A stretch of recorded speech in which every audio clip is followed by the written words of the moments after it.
Beauty. Hi. How are you? I'm good. I love the racks behind you.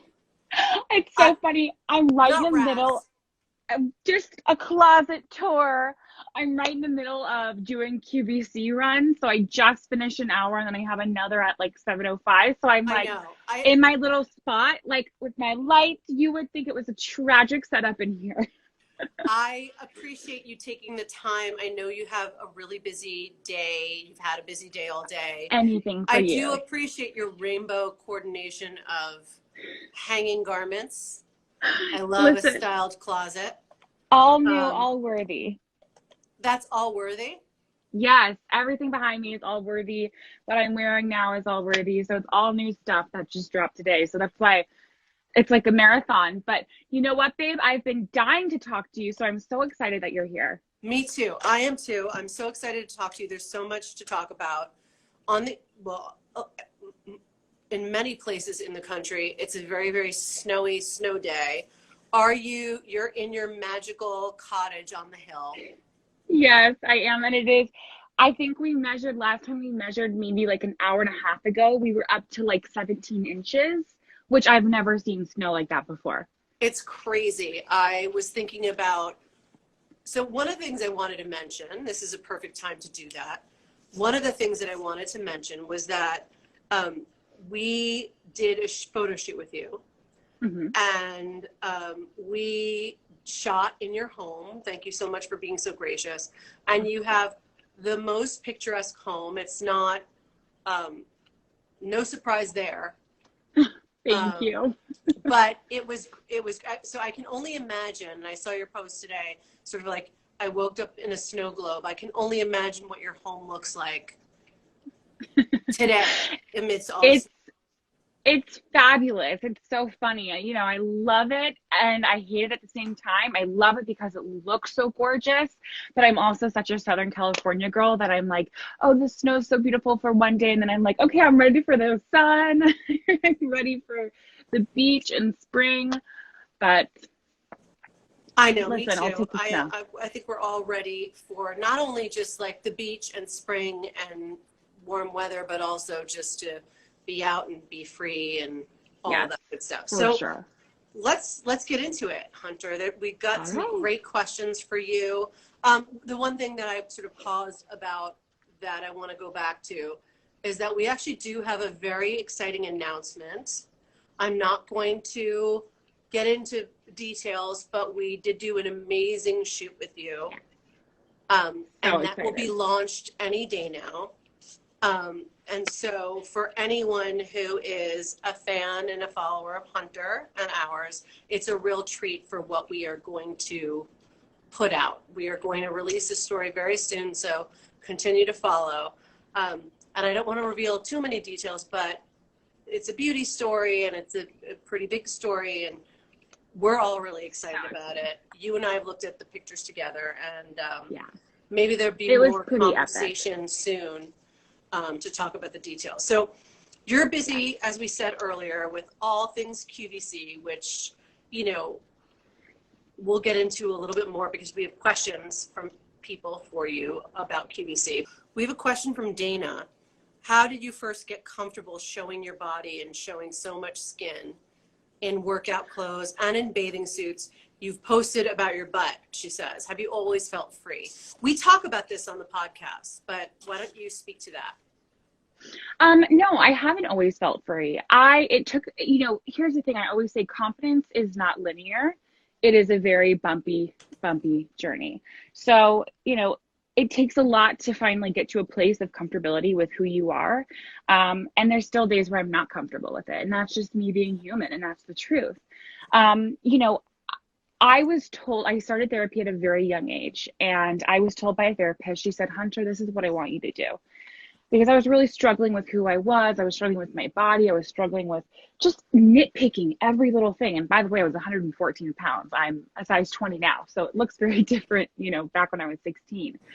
She said, I want you to do this. I want you to stand in front of the mirror when you get out of the shower, completely naked. I want you to have no makeup on. I want you to slick your hair back. And I want you to look at yourself in the mirror as raw and real and honest as possible. And I want you to tell yourself 10 things you want to love about yourself. And that was really hard for me at first because I didn't know I didn't know what I wanted to love about myself. So I started with things like stretch marks. I started with things like acne. At the time, I had braces. And she said, I want you to do this for every single day. And it really, truly took me through this self-love journey of exploring loving myself, because the things that I started as wanting to love myself then became things that I did love myself for. And, now I'm 27, going to be 28 in May. And gosh, that's a little over 10 years later. I still do it every single day, not naked in the mirror all the time. But when I do get out of the shower, I do it. But I'll do it when I'm driving. I'll do it if I'm having a bad day. And then that's kind of shifted over into my career and then the way that I feel comfortable in my skin. Joy, how do you feel about photo retouching? I thought that was a great question. That is an excellent question. I'm surprised that we didn't touch on it during the podcast, but what's your answer for that question? I would love to live in a very real and authentic world where we see who these people really are. I know that, that's just not the current case. It's not what we're dealing with. Not every magazine is against photo retouching. I know for myself, if I do have, a pimple, listen, I'm human. I'll take it out. I used to Facetune a ton, which now I don't anymore. But, again, that kind of went back to me feeling like I had to perfect myself. And let's talk about that for a second. So there was a time when you were doing a lot of Facetune and then you decided against it.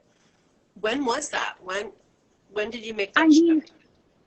There's even been times, now where I'm like, oh, you know what? This could, if it could just come in a little bit. And then I'm like, you know what, Hunter, stop that. This is your old way of thinking. And again, I always tell people, you don't just wake up one day and go, oh my God, I'm confident. I won't ever need anything ever again. I'm never going to have a human moment. That's just not reality. And it's really unfair to put that pressure on people to feel that way. So I'm very honest about it. You know what I mean? And I truly love a world where we could see some authenticity. Like I work with Olay now, and they last maybe February, introduced their skin promise where they were going to completely stop retouching. For a skincare brand, that is huge. It is. If I grew up, I grew up with tons of acne. I still struggle with acne, cystic acne. If I saw women in skincare ads that looked like my skin, I would be so much more inclined to buy that product because I would go, okay, they get it. They know what we're working with here. So I think that it's really beneficial, and I hope that I, can raise my children, my future children, in a world where we're seeing more of that. Yeah, 100%. I have a question for you, actually. Do you make a choice about the topics that you post about deliberately, or does that happen more organically?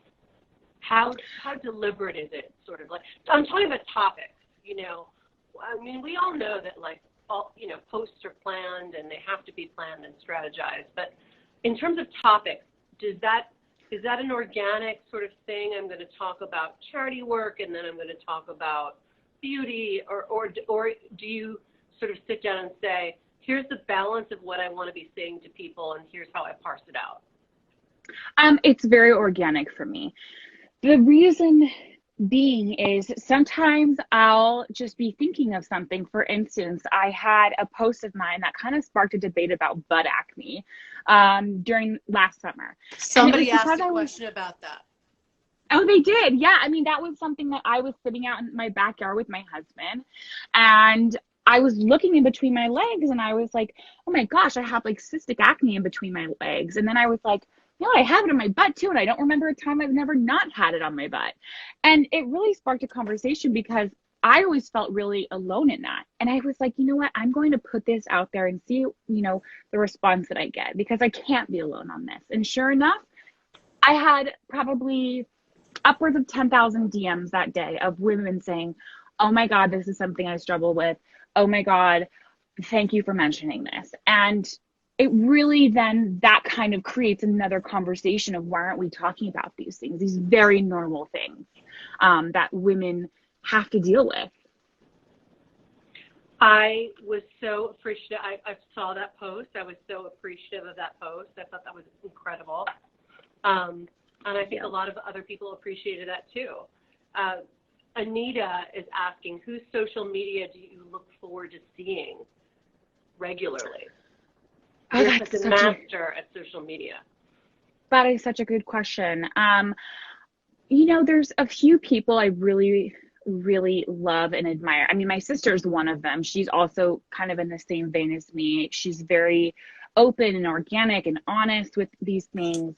I love Sarah Landry at the Birds Papaya. She's another one that is a completely different size than me, but has her own set of things that she's had to deal with that I think is very interesting. I think it's important to follow people on a really wide spectrum, but that still go through the same struggles that you go through. And Yeah, I think that then you can really have a positive mind space because we spend so much time on social media.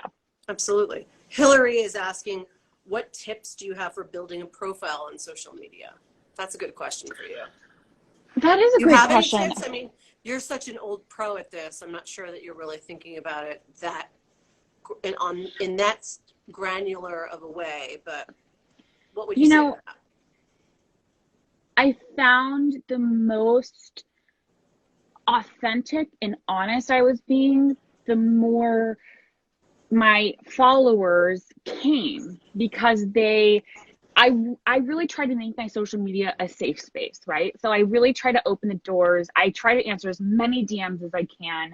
I want it to be an open conversation. I mean, I even hate the word followers. Like, they're my friends at this point because I know a lot of them by name and I have these conversations with them. And I think that that's what's really important. So the most authentic you can be, the most honest you can be, I think that really brings in the right people. And I think that there's a difference between having a ton of followers and having the wrong kind of followers and having the right kind of followers. Yeah. So it's really about bringing in those right kind of people.